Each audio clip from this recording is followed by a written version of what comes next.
So we were discussing about the non-verbal case study. So the solutions which is recorded for the case study are, as we discussed, the issues for Global Tech decided to implement the cross-cultural communication training for its employees. So the training focuses on understanding and respecting different non-verbal communication styles, which were as follows.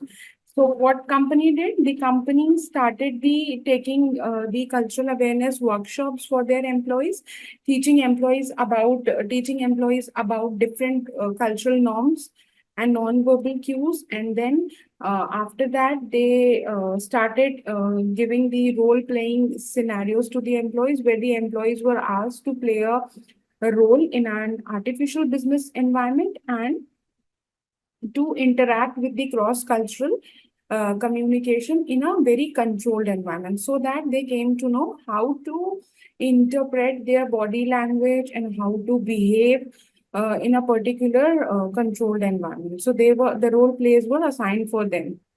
The next was guidelines for international meetings, like creating a set of best practices for international communication, emphasize the importance of cultural sensitivity.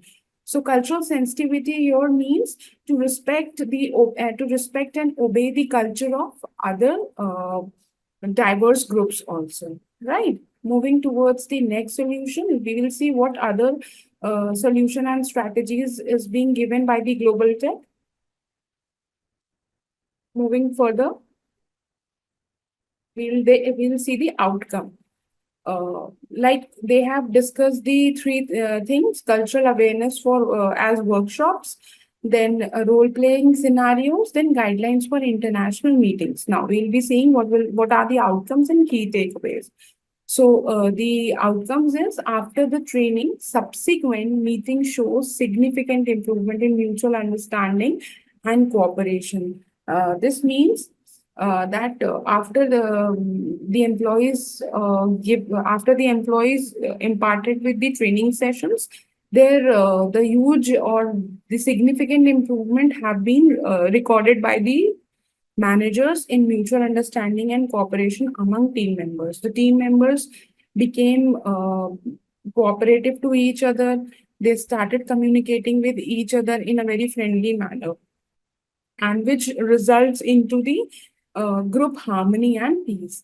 The American executives learn to interpret silence appropriately and use more sensitive body language. Here, the American earlier what they were thinking that the Japanese people are not ready to respond, or they are not taking interest, or they are showing disinterest in the conversation. But now, as they imparted the training, they came to know that yes, in their Japanese culture, silence is to just think more towards the point and then respond accordingly. So they respected that point and used that particular point more sensitively by using their different body language. So the next point is the Japanese team. The Japanese team becomes more comfortable with direct communication style, finding a balance between both respect and culture. So the Japanese also became comfortable with the direct communication style. Earlier, they were also thinking that the Americans' communication or conversation style is very aggressive, they are their proxemics, their personal space is not professional for them. So all these things were just the misunderstanding, or we can say there were some communication barriers as the different due to different cultural aspects. So these things like resolved between them.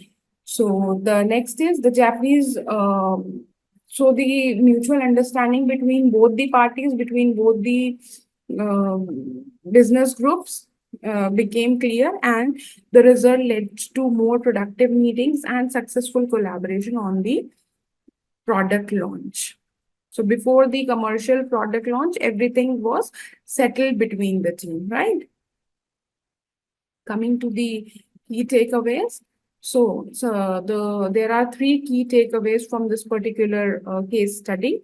We can say short case like non-verbal communication plays a very crucial role in cross-cultural interactions. Misinterpretation can occur when individuals are unaware of different cultural norms, and cross-cultural training can significantly improve communication and collaboration in multinational settings. So what lesson we came to learn from this particular case, that non-verbal communication plays a very crucial role. Your body language creates a very crucial role and has a very long-lasting impact on the mind of the people. So if there is any conversation, it is just because we or people are not aware about the different cultural norms. We only know about our culture, or about two, three culture. We don't know about the diversified cultural groups. So for that, we have to take the awareness by imparting training or by respecting the uh, religion and cultural norms of other people. So last, cross-cultural training can significantly improve only by collaborating and by learning the cultural communication style. And this in multinational settings, as people are from diversified backgrounds, they have diverse group from different locations with different cultures. So we have to respect and obey each and every member in the team, whether the person is from America, Japan, Korea, China, India, Brazil, from any like across anywhere in the globe. So we have to respect each and everybody's culture. Moving towards the other slide, we will see what are the top 10, the top, not we can say not top 10, it should be top 7 worst body gestures. When we are saying top 7 worst body gestures, let's see, not making an eye contact, not making an eye contact. So we were discussing about the worst body gestures. So the worst body gestures are not making an eye contact. Number one, weak handshakes. Here, weak handshake means that the handshake of people are not very firm, right? You don't express that greeting towards the other employee or to the other person. The next is crossing your arms. Fidgeting. Fidgeting here we'll be discussing in detail. Appearing stressed or anxious. Next is checking time very frequently. Don't stand too close or too far away.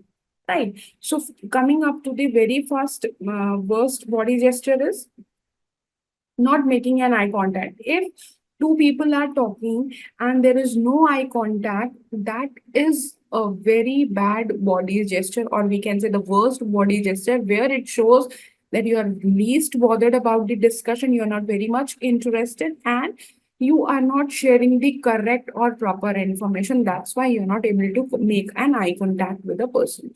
So this sounds a very worst body gesture, and it is sometimes not acceptable in the business meetings. Yes. So the next one is weak handshake. As I told you, if the handshake is not very firm between the people, so it might gives the impression of low confidence, or you're not greeting the person with very enthusiasm. So this is also a not good gesture. Next is crossing your arms. Crossing your arms represent that you are not ready to listen what other wants to say, or you are surpassing it. You are least bothered about it. So never cross your arms when you are in some conversation with someone, or you are in any professional business meetings, right? Next is fidgeting. Fidgeting here means playing with your pen, eating chewing gum, or doing something with your gadgets, or doing something with your watch, or any object is which is around you. So that is known as fidgeting. Basically, it is used for playing with the pen, pencil, or eating the chewing gum, or like that, eating the chewing gum. So all these things comes into the fidgeting, where you are making small thing which is doing which is distracting you from being attentive listener, and also the speaker also sees it that this person is least bothered about the discussion, right? Next is appearing stressed or anxious. Your facial expressions, as we are talking about the body gestures, it also includes the facial expression. If our facial expression is very much stressed, we are into very much anxiousness, then that also says that we are not here mentally in the conversation, we are only present physically over here, right? Next is checking the time. Checking the time means you are just waiting when to go from here.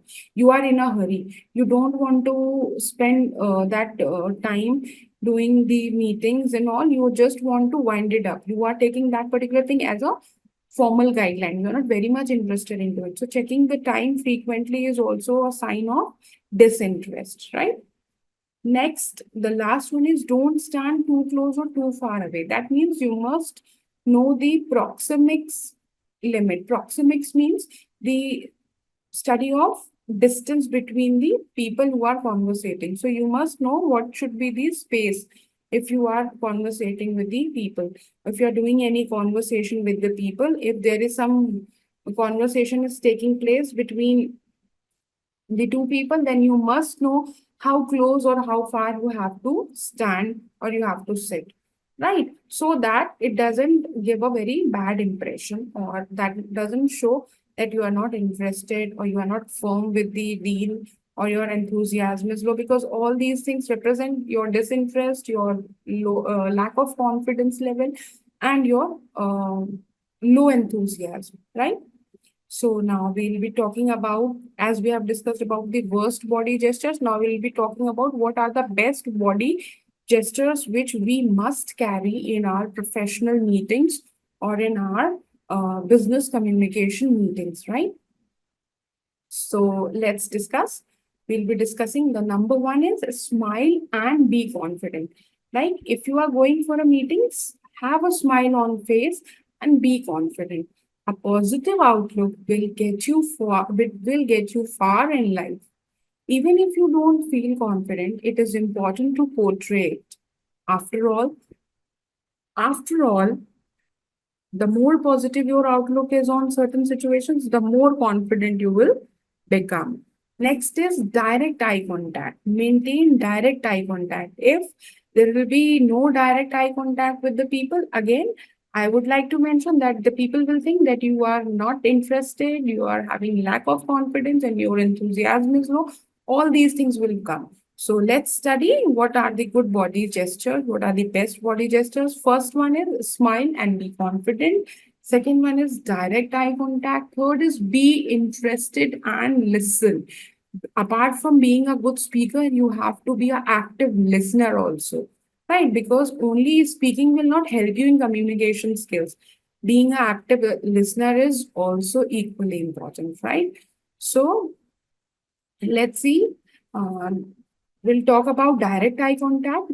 This body gesture shows that you are listening and are interested in what is being said. If you are in a large group, be sure to make eye contact with everyone and don't focus only on one person. Yes, if you are giving any panel interview, if there are members in a panel, then as an interviewee, you have to respond equally to each member. You have to maintain a direct eye contact equally with each member in the panel. You cannot focus only on one person. This will show that you are in interest with communication to only a single person, and rest people you're not interested with to communicate, right? So also don't break eye contact too soon, because this could imply that you are not trustworthy, right? Next is be interested and listen. People like to talk, so always be sure that you are listening and look interested in what person is saying. If you're genuinely interested, people will what other have to say, then that is going to show, right? So maintain the interest of that conversation. Be a active listener as well, right? Next, sit up straight. Sit up straight means your body posture must be straight, as it is advantageous for your health also. But At same time, it also exudes confidence. It is essential to sit up straight and not to hold your head down. You have to keep your head up, right? And your shoulders back every time should be up. And you must be aware of your posture when you are sitting and standing, because it shows lack of enthusiasm and confidence. And if you're going for any business meeting, you must show your enthusiasm and confidence. Next is facial expression. Your facial expression will say a lot about you, and people will be watching you for your reaction. When it comes to things such as business negotiation or other types of meetings, one of the important thing is to carry smile naturally, keep your chin up and keep your eyes level. So this sends a message of positivity and trustworthiness, right? Let's see next what else five good postures are there and good gestures are there for non-verbal communication in meetings. Look like you are listening.